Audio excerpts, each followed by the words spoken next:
Hello, book lovers, and welcome to Book Talk Radio Club. My name is Claire Perkins, and today I'm talking to author Dr. Britney Smith. Dr. Smith, a personal development coach, is the author of The Battle Beyond Opinions, The Secret Weapon to Self-Love. Dr. Britney Smith takes you on a journey through her lens on her own terms. An excursion birthed through lessons, experiences, and encounters with self-love. She shows you how loving yourself and living in your truth will help you live an unapologetic life on purpose. Oh, I like the sound of this. Hi, Dr. Smith. First of all, welcome and thank you for coming on Book Talk Radio Club. Hello, thank you for having me. My pleasure. Learn how to love yourself enough that you stand on your story and not have to be in your story. What does that mean? Well, that pretty much means that at that point, you're really in control of how you want to live your life, how you choose to show up. So a lot of times we're placed in situations where we feel like we have no control.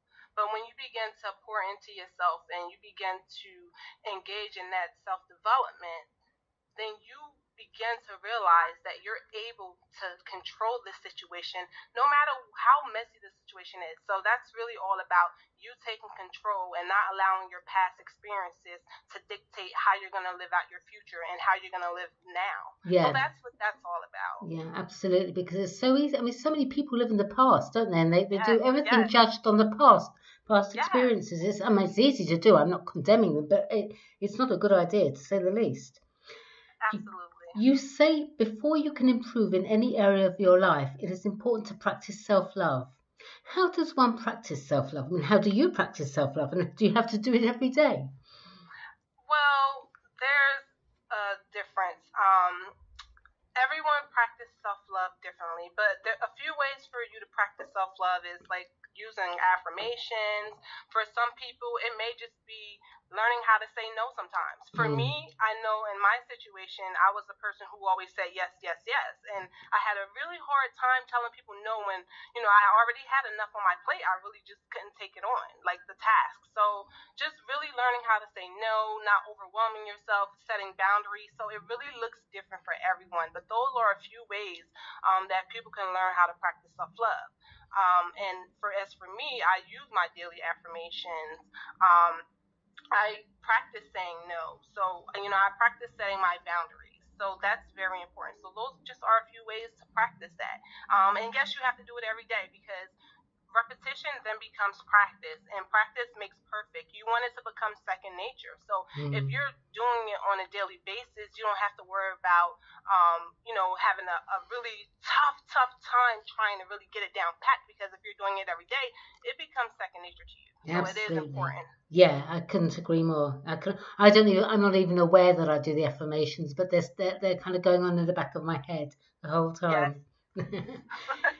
It seems that most people practice self-hate. Well, I mean, where does this come from? It's like having a nasty little voice in your head that says, you're not good enough. We criticize ourselves far more than praise ourselves, don't we?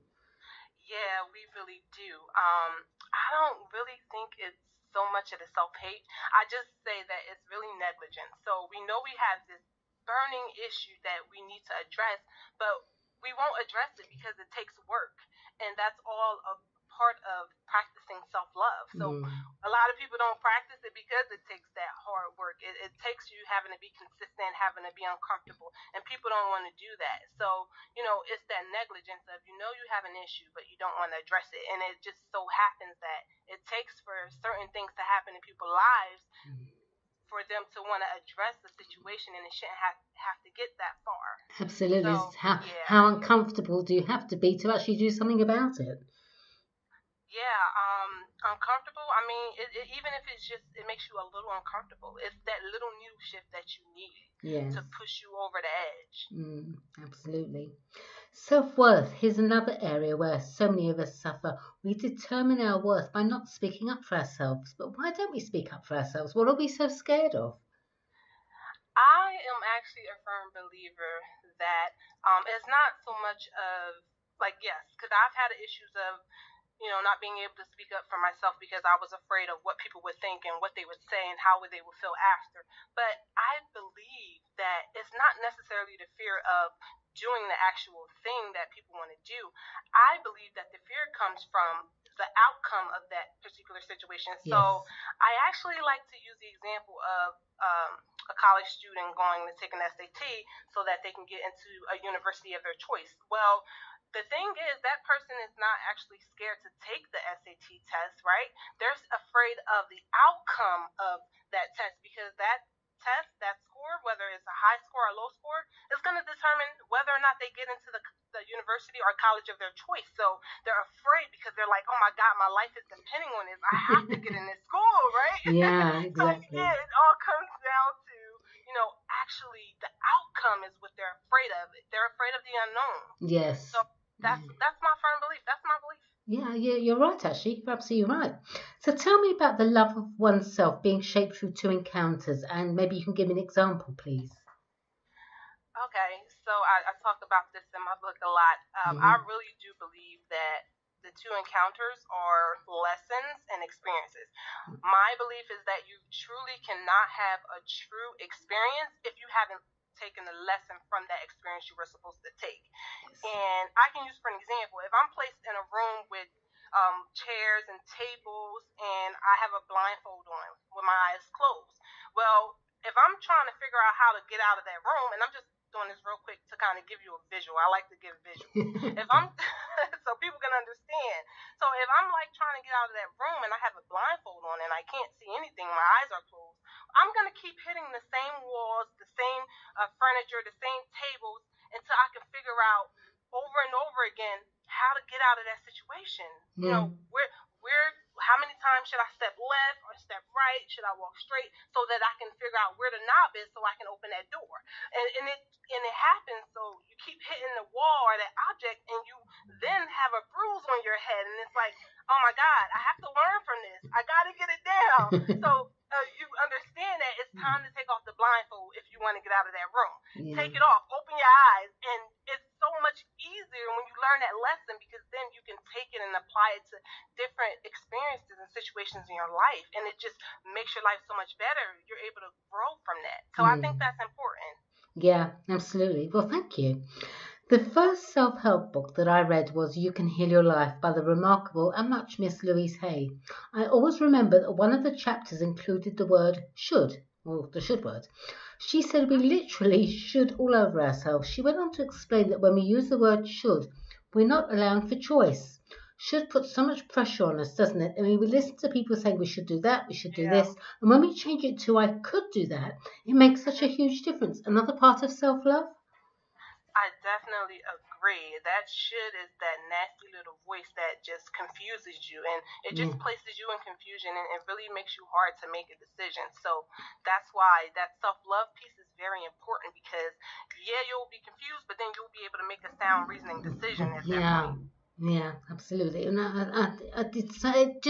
it turned a light bulb on in my head, because all I ever heard was you shouldn't, you shan't, you can't, you mustn't, and so on and so forth.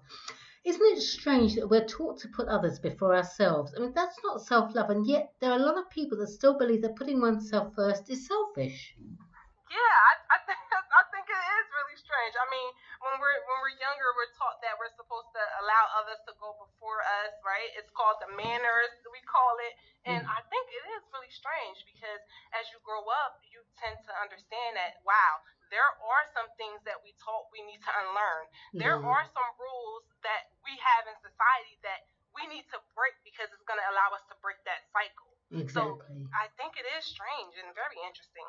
Yeah. One of the chapters in The Battle Beyond Opinions is titled Acknowledging Me as a Problem. So tell me, what's that about, please? Do we not know that we ourselves are the problem? A lot of times we don't. Again, it's important that we become aware of these situations when they come across to us, because if we're not aware of the situation, we're not able to determine that we have a problem. So I believe that first step is awareness. So it's important. It's really important.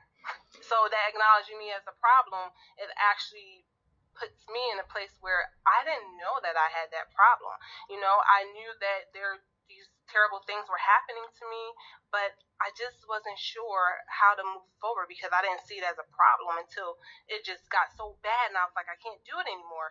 And then I figured out, like, yes, I need to do something about this. We tend to blame others as well and not take responsibility for actually what is our. I'm not saying that we do everything wrong the whole time and everything's our own fault, but to take responsibility is taking hold of the problem and dealing with it, isn't it? Absolutely. Yes. Talking about titles, why the battle beyond opinions, a secret weapon to self-love? What is the secret weapon? Well, it's funny because I actually came up with this title when I became aware that I had a problem. And I know that there were external factors that played a part in me learning to love me and, who I am, every aspect of me. But I also understand that it starts with you. It starts with me. And in order for me to understand that, in order to move past this, to build up my self-esteem, to build up my confidence, I knew that it was more than just the opinions I was battling, the people. It was myself. And I discovered that secret weapon was me. I was the secret weapon all along. And so I began to really pour into myself, and I started to educate myself and just, really give myself self-love and self-care. And it just, I'm telling you, it did a 360 on my life. So it's really important. So that's really how that title came about, because I really understood and discovered that I was the secret weapon, and all I had to do was learn to love myself, and everything else would fall in place. You had a eureka moment. Yes. So tell me about your background and how it led to you becoming a personal development coach and author. Well, I actually came from a family of 6. I came from a 2-parent household, and wow, my parents were exceptional. I mean, they were awesome. They instilled in us education is important. They basically wanted us to have a better life than they had. And all along, when I look back and remember, I say the experiences and lessons are very important. All along, I look back and I see my mother was my coach the entire time. But it took me all these years to really understand that. My mother was pouring into me, encouraging me, having me do those things. And as I got older and I started, being hit with these challenges and I wasn't really understanding, I had to go back and revert to what my mother was teaching me and how what she did for me and poured into me, I was able to use and pour into other people. And as I began to really think about my life and, I went through my challenges, I was like, I need to write this book. And it's like, I want to help people. And this was my way of, trying to help people. And my book has touched so many people. What I do has been touching so many people. And it just makes my heart smile. Oh, that's nice. Because I come from nothing and I've made a whole life for myself. Like, I created this life that's like unrecognizable for myself. So I know exactly what you mean. You're an Amazon best-selling author. Congratulations. Yes, thank you. I love a good self-help book, and as I said, I've been reading them since 1990. What makes The Battle Beyond Opinions different from the others? I believe that what makes it different from others is that the fact that it's really my story. It's, my journey through my lens. So, people can read it, they'll have their opinion, but it's my journey, what I went through, the challenges I overcome, the adversity, and, I'm really helping people. So it's just really my unique story, because my story is not like anyone else's. And then also, I kind of give a self-help practice at the end of my book, and I kind of break it down to give people little nuggets to show them, listen, you can start with the basics. It's about getting started, even if it's just that small needle shift. That's all you need. Just get into motion. Exactly. So what's next for Dr. Britney Smith, book-wise, of course? Yes, I am currently working on the book. I don't have a title yet, but it's going to be like a part 2 of my journey, and I'm going to talk a little more about my entrepreneurship and how I also went to school and got a PhD and my journey with that. So I'm, working on the second book, so it'll be coming soon. Fabulous. So where can Book Talk Radio Club listeners purchase The Battle Beyond Opinions? You can go to Amazon.com and just type in the title of my book, and you can purchase it that way. The ebook is available, or you can go to my website at www.unapologetictogether.com, and you can email me. And if you'd like an autographed copy, I can get that right out to you, and it'll also come with the bookmark. So you can go through Amazon, or you can go through me to get your autographed copy. Wonderful. All right, well, thank you, Dr. Smith. Please come back on You're Book Talk Radio Club again. I'd love to chat with you and hear more. In the meantime, good luck for the future. And thank you, everyone, for listening to Book Talk Radio Club. Thank you. Thank you for having me. Bye now.